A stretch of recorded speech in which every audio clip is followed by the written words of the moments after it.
Bonjour à tous, ici Margot Morin. Bienvenue sur ma chaîne dédiée à tout ce qui touche à la maison, déco, organisation, astuces pratiques.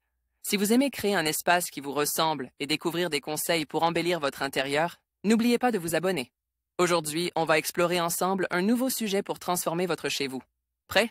C'est parti. Bonjour à tous, aujourd'hui, je vais aborder un sujet qui concerne chacun d'entre nous, la déclaration d'impôt.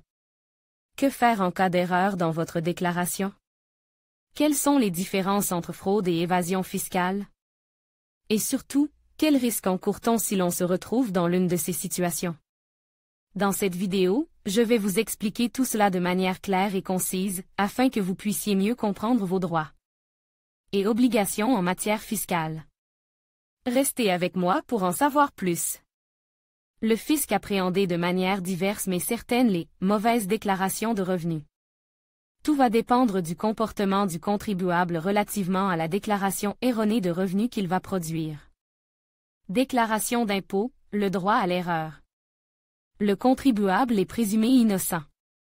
C'est donc généralement au fisc qu'il appartient de prouver le contraire. Ainsi, il est tout d'abord possible, mais pas pour autant permis, pour le contribuable de se tromper. Dans ce cas, l'administration fiscale peut rectifier cette erreur, sans infliger de sanctions.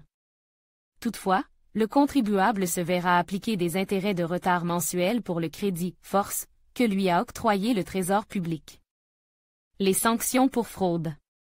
En revanche, en cas de fraude lorsque le contribuable a conscience de contrevenir à une règle fiscale, il est lourdement sanctionné par le fisc et ce comportement est d'ailleurs passible de sanctions pénales et notamment d'une peine d'emprisonnement pouvant aller jusqu'à 5 ans. L'évasion fiscale. Autre situation encore, l'évasion fiscale. Là, c'est le fait d'échapper totalement ou partiellement à l'impôt en utilisant des montages juridiques permis par la loi. Le contribuable s'expose au risque de tomber sous le coup de l'abus de droit, qui caractérise le fait d'échafauder des montages plus ou moins licites dans l'unique but d'obtenir un allègement de son imposition.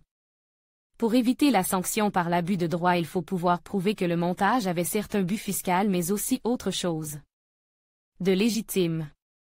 En conclusion, il est essentiel de bien comprendre les différences entre erreur, fraude et évasion fiscale pour éviter des conséquences graves.